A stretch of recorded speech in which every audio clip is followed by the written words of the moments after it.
Good afternoon, Bermuda. It is my pleasure to address you officially for the first time as the Minister of Social Development and Seniors.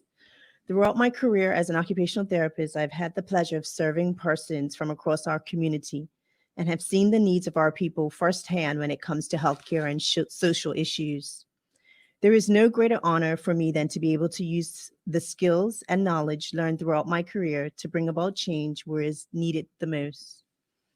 To fill the void that exists when young people age out of government care, this government will establish an independent living coordinators, which will be part of a transitional service.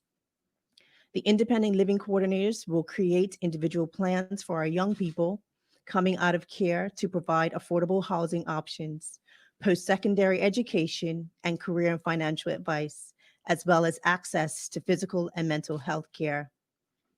We must not allow our young people to fall through the cracks. We must offer them the tools they need to make smart and informed choices that stand them in good stead for the future.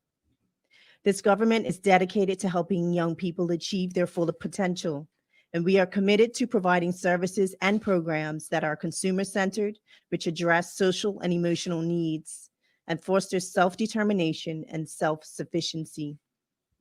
It is along a similar vein that we will replace the outdated Child Care Placement Board by a Children's Commission, whose remit will be to advocate for children in care. The commission will comprise of representatives from across the Ministry of Child and Family Services, Department of Child and Family Services, the Ministry of Health, Child and Adolescent Services, and the Ministry of Education. Currently, there is no mechanism for children who present with multidisciplinary challenges that are outside of the scope of any individual government department or agency. The Commission will enable a concerted effort in facilitating the well-being of the child. Finally, we will develop a national senior strategy, working in collaboration with government and community stakeholders who work with seniors. The National Senior Strategy will also address dementia care and a prevention plan for seniors' abuse. The strategies will be designed to address the following goals: planning and accountability, workforce development and education, employment and financial security, healthy aging, aging at home, long-term care, accessible transportation, safety and security, intergenerational and inclusive communities. Aging with dignity and supporting families who devote themselves to caring for senior loved ones is a community effort. Thank you, Bermuda. I'm happy to take.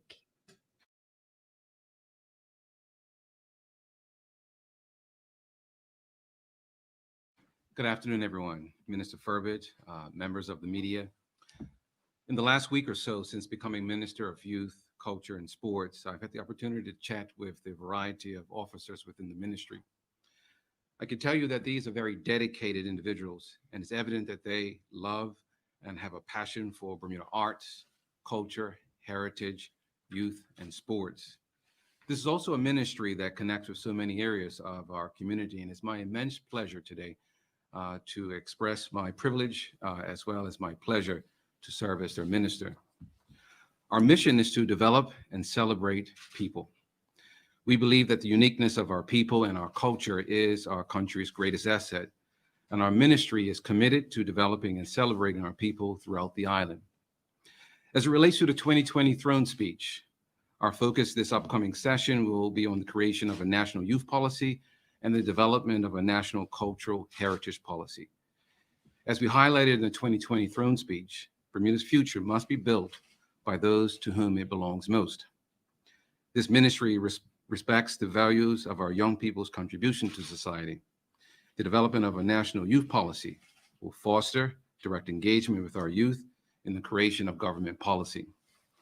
This has been an extraordinary year for youth mobilization as well as social action, and that hasn't been lost on this government or this ministry. We believe that there is an immense value in engaging with our young people. As such, we believe it's important that we harness their energy, their creativity, ideas, and passion about the causes that are most important to them. Working in partnership with other stakeholders, it's our goal to involve our youth in the formation of a youth policy that supports, as well as empowers the most critical segment of our community. Programs that serve this population will be reviewed for effective delivery and revised as necessary to inspire a generation of independent and informed thinkers. Although Bermuda is a country that encompasses many cultures, the National Cultural Heritage Policy will embrace and celebrate one history and a shared cultural identity. This policy will present the ministry's vision for preserving and celebrating and educating our community about Bermuda's rich and diverse cultural heritage. The National Cultural Heritage Policy for Bermuda will be a product of significant community engagement, including feedback from cultural organizations, artists, and other creatives. It is our hope that this document will serve as an evolving blueprint for the deliberate integration of culture into each and every aspect of Bermudian life. Some of the other aspects contained within the National Cultural Heritage Policy for Bermuda include the promotion and development of culture and the arts, and the preservation of protection of our cultural heritage. We look forward to engaging with the community as we further develop this critical policy. We are excited about the work being done to create these strategies, and the engagement has already begun. I hope to provide updates to the public in the near future. Going forward, we will continue to support those popular and critical cultural, artistic, sports, and youth programs and events and initiatives that are sponsored by the ministry that the public have come to depend on. The pandemic has been unusual this year as it relates to how it has changed how we interact with each other. And for the first time in our history, we've had to engage and connect in ways that are very unfamiliar to us. As such, we've had to make necessary adjustments. But it's been during this time of uncertainty that our cultural and national pride, I believe, has really shone through. Our determination and perseverance as a community in successfully navigating the pandemic is proof that our cultural legacy is one of strength as well as one of resilience. For our part, we've made the necessary adjustments in how we engage and connect with our community. So as we press forward during these trying times, our commitment will be to continue to support our artists, continue to preserve our culture, our traditions, continue to celebrate athletic and sporting excellence, and to continue to develop our youth and sport through recreation, all of which we believe will continue to enhance the quality of life for all of our community.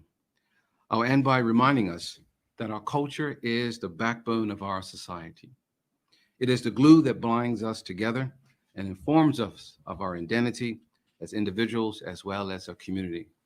The ministry has a tremendous role to play in the fabric of Bermudan society. And I'm very proud to be part of this incredible team as we continue to develop and celebrate the people of Bermuda in multiple ways. Thank you so much. Thank you, ministers, for your presentation. Members of the media, this is your opportunity to your questions to our ministers. Jonathan Bell, would you like to start us off? Jonathan Bell from the Royal Gazette. Thank you. Thanks for having us, folks. Dr. Peets, listening to the debate in Parliament on Friday night, one of your colleagues, Jamal Simmons, raised the notion of bringing back the Job Corps. I guess as you're looking at a youth policy, is there the potential for some of those old programs like that have fallen somewhat by the wayside to get brought back, specifically Job Corps? Yeah, what we can share today, of course, is that there are two things. One, we're going to be reviewing all the programs that are available to us within the government, and we will engage in consultation to make sure that we are being as thorough and as complete as we can as relates to supporting our youth. Thank you, sir. One thing, just curious about, there was some exciting plans for Devonshire Bay Park to get turned into, well, the signs have already gone up, and I gather there's to be a monument. Are there any updates on that plan and potentially other cultural sites like Gibbets Island? Actually, I'm going through all of the relevant updates. I'm unable to give you an update on that one in particular, but I'm pretty sure we have a statement that we can give you in the near future. Thank you, sir. Afternoon, Ms. Furbert. Good afternoon. One thing I wanted to ask about, And this goes back a ways where there were concerns being raised over DCFS and the overseas program. The opposition has kept calling for an independent inquiry into that program. Obviously, it wasn't on the throne speech, but is there any scope going ahead to have that conversation with the opposition or see about putting minds at rest, I guess, on that front? So the former Minister of Department of Child and Family Services has stated previously that Department of Child and Family Services will be undergoing a whole operational review. So to answer that question, yes, they will be undergoing a review. Thank you. You're welcome. And the other question I had was just on dementia care. There are a number of people that bring that up as a point of real urgency in terms of facilities being quite full and that there's an aging population and a lot more of these particular patients coming our way. How do you balance that need with the financial plight that we're in at the moment and that we can't simply just build new facilities willy-nilly? Jonathan, I would have to agree with you. It is a huge concern of us as a government that we are addressing dementia and dementia care. You don't necessarily need new facilities to address dementia and dementia care. But government is committed, as we've outlined in our throne speech, the need for doing further reviews and also building upon policies as it relates to dementia care in Bermuda. Thank you very much, folks. Cheers. Tinee Furbert from Bermuda Broadcasting. No questions at all for any of the ministers? Tinee, thank you. Right. Thank you, members of the media, for joining us today. That concludes today's press briefing, and we appreciate your participation. Thank you.